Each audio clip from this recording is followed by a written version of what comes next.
Hi everyone, I'm Siobhan Milner and this is Total Performance, a podcast dedicated to all things athletic performance and injury prevention.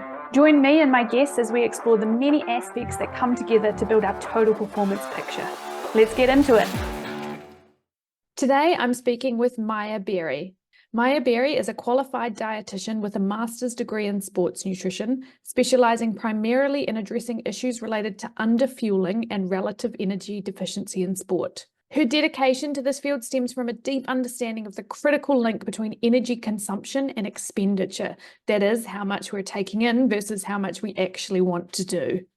She's observed that numerous athletes grapple with underfueling, but she believes that achieving optimal fueling can address this issue. Her professional experience includes working at the English Ballet School, where they continuously strive to ensure that their students are robust and well-conditioned athletes. In her private practice, she assists a diverse group of athletes who have encountered difficulties in maintaining a healthy balance of energy intake and output. Additionally, she has extensive experience in treating eating disorders, and that has further reinforced her understanding of the often present connection between sports, underfueling, and mental health. I asked to speak to Maja because there is so much misinformation surrounding nutrition on social media these days, particularly around carbohydrates in the last few years. So I asked Maja to talk to us specifically about carbohydrates, what they are, why we need them, how to know how much we need, and why they're so important for athletes and active people.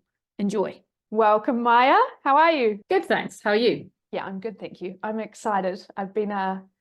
We're going to talk about carbohydrates, and I was just thinking about it myself because I've just been for a run. And as you know, I've had a few thoughts around carbs with the athletes I'm working with. So I'm excited to get into the topic. So maybe we can start with, and I know it sounds like a really silly, simple question, but especially with, as we talked about, social media these days, I think it is worth clarifying. What are carbohydrates? Carbohydrates are one of the main macronutrients that we have. And I think it's a good way to start going back to basics, because I think a lot of the time people forget why we have carbs. So people think about it often in terms of weight gain or weight loss, but they don't think about the fact that it gives us energy. So it is the main macronutrient that gives us energy. It is our first point of call if we are doing any form of exercise, whether sitting here, us talking, or going for a run, both require energy. And so that is primarily what it is. And then it's kind of got different groups, whether it's a complex carb, so it's like a starch, or a more basic one like a sugar, and then foods that contain fiber. That's again, those are all different types of carbohydrates. So it's a big range of foods. So we've talked about the fact that we need them for energy. It's our preferred energy source. Would there be a reason why they might be specifically important for athletes versus general population, or is it like it's important for everyone? It's important for everyone. Where it comes to athletes in comparison to the everyday person who maybe doesn't do as much sports is how much of it we have and where and how we incorporate it. So for the general person, making sure that they have some carbs in their day is important, because then they will be less likely having a slump or looking for sugar as an energy source. But for athletes, we need it to fuel whatever exercise we're doing. And if we don't have it, it costs our body. So it becomes incredibly important for an athlete. And when you say it costs our body, what sort of effect does it have on the body if we're not getting enough carbs? So it can be a primary reason for relative energy deficiency in sports. So there's new consensus guidelines that have come out from the IOC now in October 2023, so just recently. And what was really amazing about these guidelines is that they basically stipulate that without carbohydrates, we are at much greater risk of developing REDs, because we don't have our fuel to keep us going, and we don't have, especially if you're talking about people who are aesthetically slimmer. So they don't have necessarily any reserves or any resources, because basically if we think about how we need energy, if we're going for a cycle or we're going for a run or we're doing any kind of sport, our body uses what it has available to it. If it doesn't have something instantly available, it breaks it down to use it. So carbs will be the first source. Then it might break down fat. So if we have fat stores, it can use that. If it doesn't have that, it breaks down protein. So we need to make sure that we have the energy from carbs, because if we don't have energy from fat, for example, because we are of a lean physique, then we're breaking down muscle to create energy, and that comes at a cost. So it's about making sure that we are having enough throughout the day to not have our body struggle because it doesn't have enough energy. The aesthetic thing is an interesting point that I've mentioned to you, I've thought about as well, because some of the individual athletes I work with are in aesthetically focused sports, but then I'm also just working with some sports where the uniform means that there's kind of a secondary aesthetic focus. So I think, again, social media and a lot of documentaries in the last few years have made people a little bit afraid of carbs, particularly for weight gain. So I wondered, are there any myths around that you feel need dispelling? The main thing that we have to, I think there are a few things here. So one is the idea of, if we are thinking about a generic form of informing people to lose weight, it's very difficult to say to them, okay, so take your whole day, take a little bit out here, add a little bit more there, remove this. It's much easier to say, take an entire food group out, because that just makes it an immediate win, because everybody pretty much eats carbs. So you ask everyone to remove carbs entirely, and you've got a deficit of 300 to 500 calories, and you're most likely going to cause weight loss. Additional to that, we store carbohydrates. So we store them in our liver and our muscle. So if we have a day or two where we have no carbs, the scales will show that we're lighter. But all we need is a carb meal, and that weight will go up again because it's transitory. It moves around. It's an energy source that's there available to us. So there are two quick wins that people who are trying to help other people lose weight can demonstrate. So one is you're creating a deficit. The other one is that you are emptying your storage system. So it's showing a loss. So, you're win-win. You're showing people that they can lose weight by cutting carbs. So it isn't carbs that make us gain or lose weight. It is the fact that there is a deficit. So whether that deficit is from carbs or fats or protein, it doesn't matter so much. It's the deficit that makes the difference. But then as well, it's also about how food gets used. So if you think that carbohydrates are our first energy source, if we digest it and process it relatively quickly in comparison to protein. Protein takes a little bit longer. So we're going to feel full for longer by including a protein versus a carb. So again, if you're trying to get people to have a deficit and you're asking them to not feel too hungry, focusing on the protein makes a difference. So to me, it's not that one thing causes us to lose weight and the other one doesn't. It's actually really just cleverly using the different macronutrients to our advantage. But then again, if we're thinking about aesthetic sports, or when we're already lean, we're not looking at food to cause us to be leaner. We're looking at food to fuel our sport so that we're really good at it. And we're looking at it to make sure that we stay strong and we're top of our game. By focusing on protein, we're not on top of our game because our body is working at cost. So it's about thinking about, when we talk about healthy eating, we talk about what is good for us. It's about thinking about the individual, each single person, rather than the generic everybody. And for somebody who is an athlete, thinking about how they're going to fuel their training, how they're going to stay strong. If they're wanting to be leaner, yes, you can do that by an overall reduction or an overall deficit, rather than carbohydrate deficit, which will have a knock-on effect to sports and will probably mean that they are not working at their best. And so this deficit, like, this is why we see, for example, people who do the total opposite and they go for the low fat diet. Again, they've cut out like a big chunk of food groups available to them, and that's why they end up in a caloric deficit and they're losing weight as well. Yeah, so it's not the macronutrient. That's the annoying thing. It's not one particular food. It's not that I worked for a while in inpatients, and I had a girl who was on a chocolate diet. She loved chocolate and she had like Nutella, everything, but she was extremely underweight. So underweight that she was an inpatient. So it wasn't a particular food. Everyone sees chocolate as being so unhealthy because it's going to cause us to gain weight. If you're having it at a deficit, it's not going to. So it's about the overall day and the overall week rather than the individual foods. You talked about the costs of not getting enough carbohydrates. So what sort of symptoms or indicators might athletes notice if they are not getting enough carbohydrates? For females, a really quick and easy one. So there are a few. So one will be losing their period. So I work specifically in underfueling, and the number of people who come to me because they've lost their periods, that's often the quickest way that we see it. And it doesn't necessarily have to do with a drop in weight. So I've had people where they are within a healthy BMI, but they've lost their period because they're under fueling and over exercising, and they haven't got that balance right. And their weight doesn't necessarily drop as a result.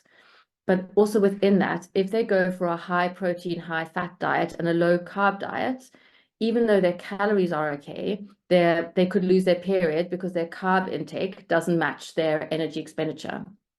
So loss of period is one indicator. Another one can be stress fractures or injuries or being more prone to illness.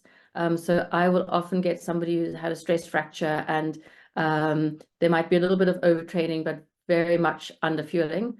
So that will be a typical one. Or if they're feeling just really tired, if they feel like they are rested, but they're still just not quite getting on top of their training and it just all feels a bit exhausting.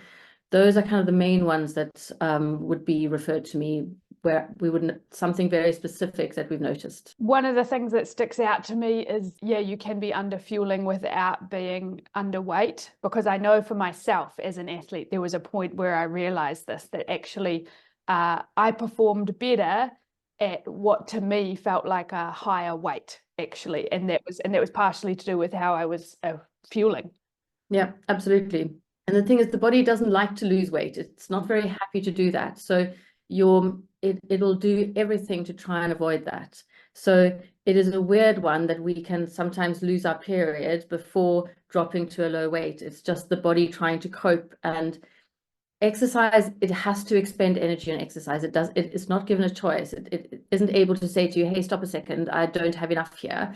It has to expend that. So then it's how it then has what's left available, what it does with that. And if there isn't enough energy available after exercise, then hormones suffer, your body struggles because it doesn't have that energy to do the repairing and everything else that it needs to do. And as you said, if it resorts to breaking down protein instead, especially as athletes, we're wanting to maintain lean muscle. So it's a pretty big thing if we don't have the carbs to spare our protein. Yeah, I think one of the most frustrating things I find is that people say they want to build muscle and get leaner, and therefore they need to go high protein, low carb. But if you aren't giving your body enough carb to convert the protein into muscle, then it's completely wasted. Then it's actually just, yeah, completely wasted effort. When it comes to different types of sport, so we've got our endurance, we've got our team sport, things like that. Are there different carbohydrate requirements for these sorts of sports? A lot of it depends on how long the duration of the sports is. So Louise Burke is like the guru of anything to do with sports and nutrition. And she has a lovely little table that tells us kind of how much carbohydrate we should have per day based on our exercise that we're doing per day or per week. So for example, if you are doing an hour per day, and that's quite consistent, you should be aiming for 5 to 7 grams per kilogram body weight per day. If you're doing 1 to 3 hours, that requirement goes up. If you're doing endurance where it's over 3 hours, that requirement goes up again. So the kind of overall day or the overall week will depend on how much sports you're doing in a day. But again, I think it is often incredibly hard for us to meet those requirements. So if I take my ballet students, for example, they're doing 4, 5, 6 hours a day. That would mean that they are having something like, they should be having something like 10 grams per kilogram body weight per day.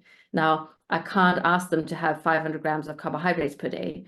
So I start with making sure that kind of everybody is having 5 grams per kilogram body weight. So that then means that we are covering as much as possible, and we have a look at how they manage with that and what their energy levels are, whether they get their period, everything else that goes with it. So I think her requirements are optimistic, and I generally don't tend to be able to get as high as the requirements that she suggests. Do athletes then need to be tracking their carbohydrate intake, do you think? So I get mine too. And I prefer it to, a lot of people, athletes and general population will count calories. I way prefer counting carbs, because if we have sufficient carbohydrates in the day to match our exercise, we will most likely have sufficient calories overall. So for example, understanding that a slice of bread is 15 grams or a banana is 20 grams, or just having a sense of which foods have what amount of carbohydrate in them can help just having kind of a mental counter in your head, just as an initial that for me, it's basically that you can appreciate how hard it is to get kind of over 200 grams a day. So if you think that, say, breakfast is 30, lunch is, if it's a sandwich, it's only going to be 30. If it's rice or pasta, it might be 50 to 60. But it's kind of hard just with 3 meals to get to, say, for example, 300 grams of carbs. And if you're a 60 kilogram female and you're needing 5 grams per kilogram body weight, you're needing 300 grams a day. And you cannot get that from 3 meals. So then you need to think, okay, so, you know, where are the bananas or the dates or the Trek bars or the slice of toast in between or the crumpet or however else, to have an understanding of snacks being equally as important to get our carbohydrates as our meals are. When you said dates, I think you shared like a date flapjack or something on Instagram a few Oh weeks my ago. goodness, that is absolutely, I take it on my cycle. It is like the That looks best. so good. No, that's interesting because again, just for myself, like the only thing I ever tracked so much was protein, because I found it so hard to get the minimum amounts of protein. So it's interesting to think, you know, actually maybe I should give tracking my carb a go for a week just to see, like, am I far off? Because I'd be surprised if anyone doesn't manage to meet their protein requirements. So generally we say we need kind of 1 gram per kilogram body weight for athletes. If you are trying to gain muscle and you're wanting it to be higher, so say, for example, you are wanting it to be 2 grams per kilogram body weight, we tend to do that already anyway. So if I am analyzing anyone's intake for the day, I tend to find that they are having double the amount of protein that they need, as in 2 grams per kilogram body weight rather than 1 gram per kilogram body weight. Trying to get 5 grams per kilogram body weight for the carbohydrate requirements is a lot harder to achieve. And you mentioned as well, you know, there's different kinds of carbs. We talked about like simple versus complex. Do athletes need to take any consideration there? And again, does that change depending on the requirements of their sport? No. So it's kind of, okay, so it's one of those things where if we think of complex, so if we think of oats or rice or pasta or potatoes or whatever, they take longer to be digested and absorbed. So they're good as our kind of underlying base that we need. Our fast acting ones, so things like dates or jelly babies or you know, those running sports gels or drinks or anything like that, those are fast acting. We can have them and 10 minutes later we can do exercise and be using those carbohydrates. So those date bars, for example, are perfect because they have the date, which is a fast release, so that's going to be immediately available to us, and then they have the oats, which are underlying, which will then last over the duration of the time. So both are really important. I kind of see it as before sport having something slow and fast release. So say, for example, having overnight oats with honey or Biscoff or something like that, that's giving us our slow and fast, and we can use that. And then if we're doing more than 1 hour of exercise, we need to top it up with gels or drinks or jelly babies or something like that, because we need the fast acting one then just to top it up and keep our levels up that we're using them. I wanted to come back.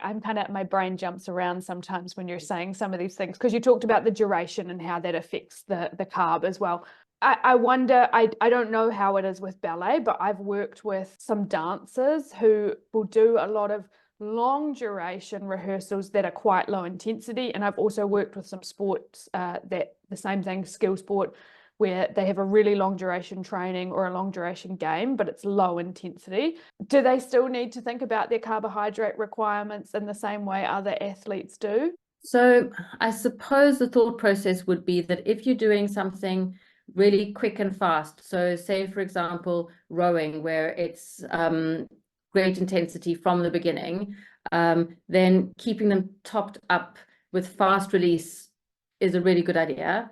If it is a slower, longer day, then as long as they are having sufficient carbohydrates, and so long as they are having some that are going to keep them going throughout the day, then whether it's fast or slow, it doesn't make as much of a difference because their body will be using it throughout that period of time. The other thing that I just remembered that I forgot to talk about is one aspect of carbohydrates is also the fiber.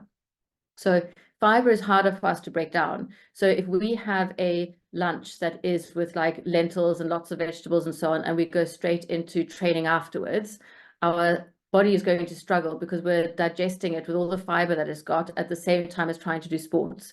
So I would leave high fiber foods for periods of time where you're not immediately going into training, because otherwise it could affect your guts. So it's those three things. So it's the immediate sugar that's available, it's the complex carb that's available for a longer period of time, and then thinking about when you have the fiber, because that could affect your guts. Like if you're going on a run and you've got lots of fiber that your body's busy trying to sort out, that's not going to be fun. I know there's a bit of research around training the gut, and the reason I know this is my background was in adventure racing, so endurance sport. So I had to learn how to eat and move a lot. But what I'm curious about is, there are some athletes that say, oh, I just can't eat beforehand. They have a morning session or something. They're like, I just can't eat breakfast. Do you have any tips for athletes that struggle with this?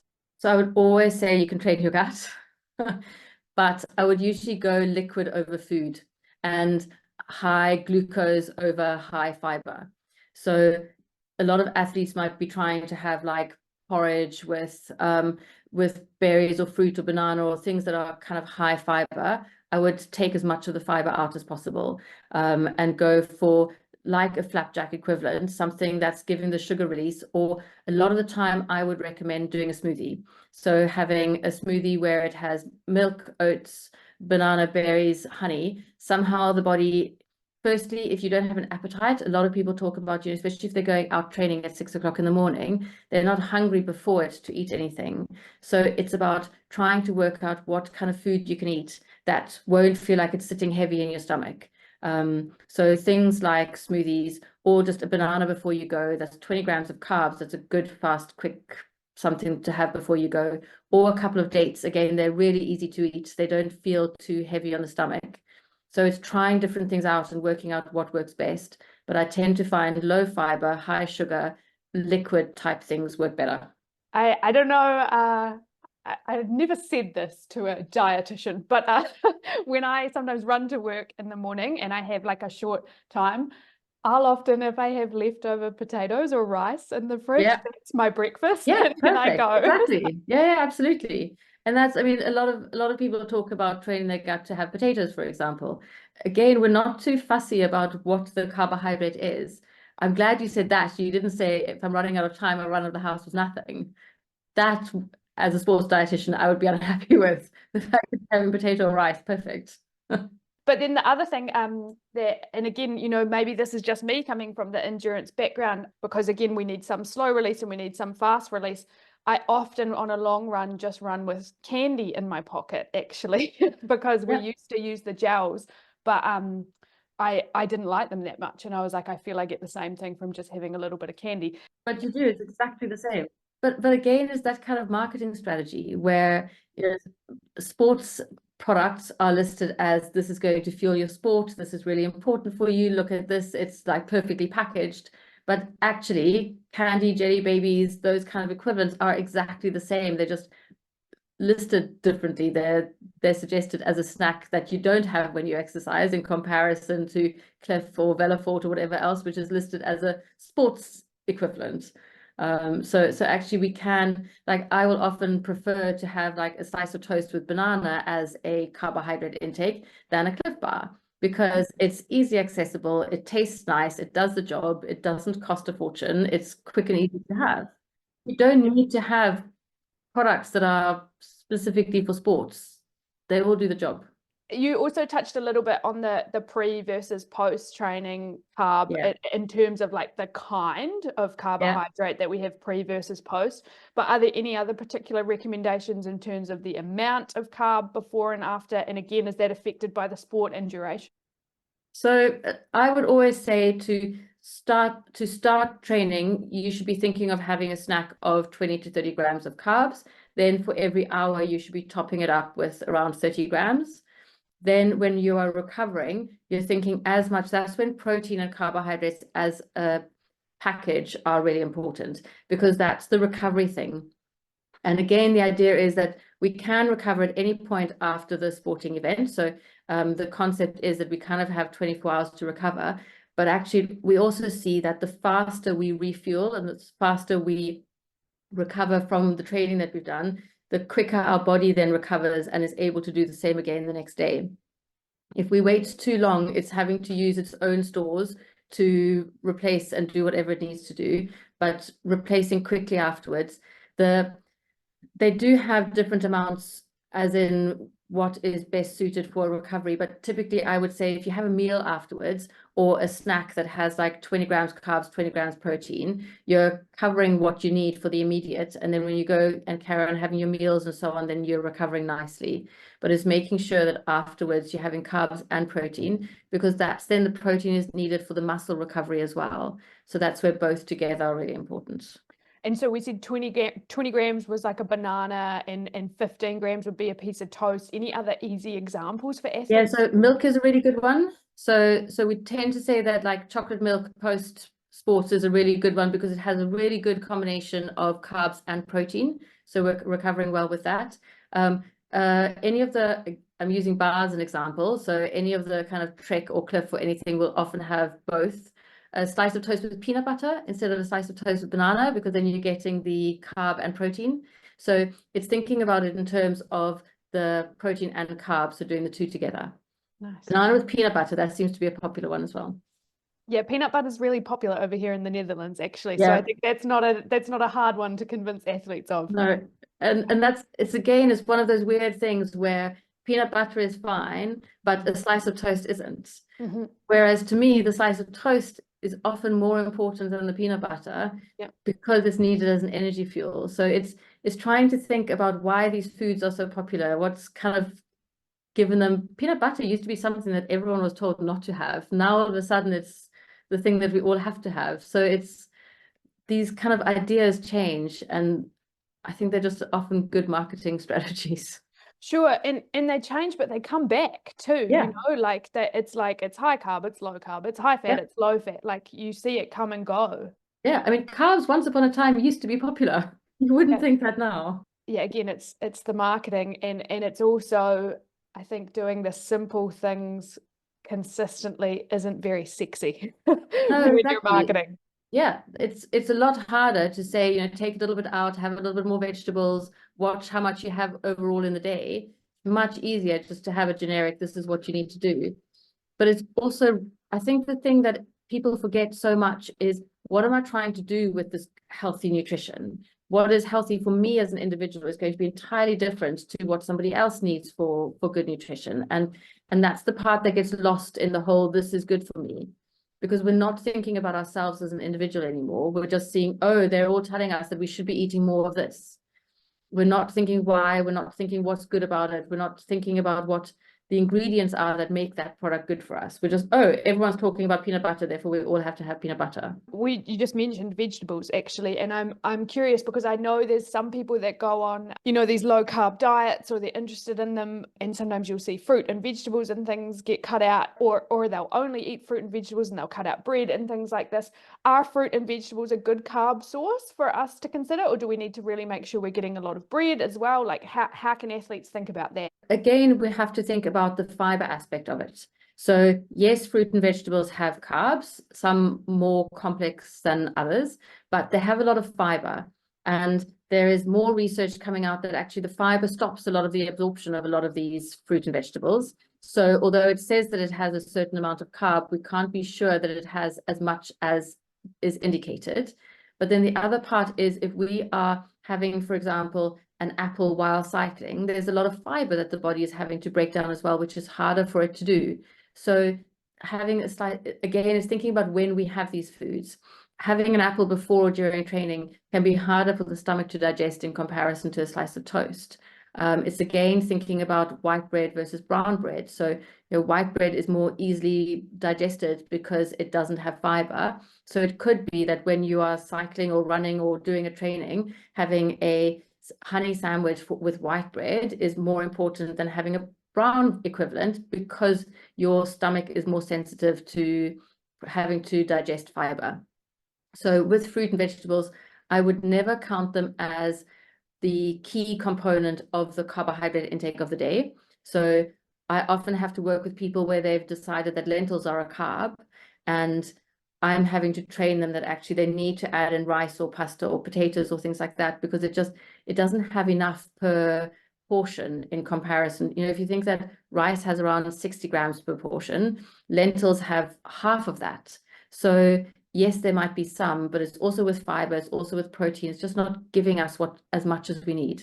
Is there anything else that you feel like you want people to know about carbohydrate or about nutrition in general, especially as athletes? I think the really key one is, the other one is timing, and the idea of training fasted. So I know that kind of with intermittent fasting and fasting in general, there's the idea that we should train first thing in the morning without having had any nutrition. On the whole, I cannot think of a good reason to do that. Again, if we look at any research by Louise Burke, for example, she has shown that although training fasted can have an effect on glycogen storage and how it gets used, over the longer period of time, it makes no difference if you're training fasted or not. Your body still ends up responding in the same way and needing carbs generally. The idea was that if you train fasted, you use fat stores, but actually, if we're thinking of, again, if we're thinking of the person who has a lighter frame, is a leaner person, we have to be thinking that we are needing to refuel all the time.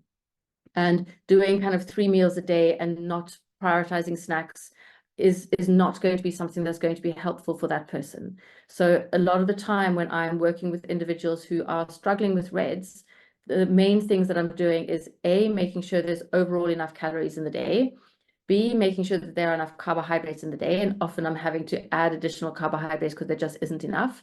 And then the third really important one is the timing of it.